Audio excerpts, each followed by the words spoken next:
शु सु who क्षु true GNU श्रु। ठीक है बच्चों, तो हमने आज क्या पढ़ा?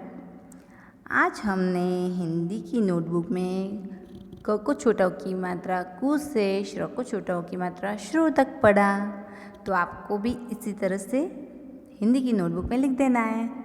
ठीक है बच्चों, आज हम इतना ही पढ़ेंगे। तब तक के लिए गुड बाय।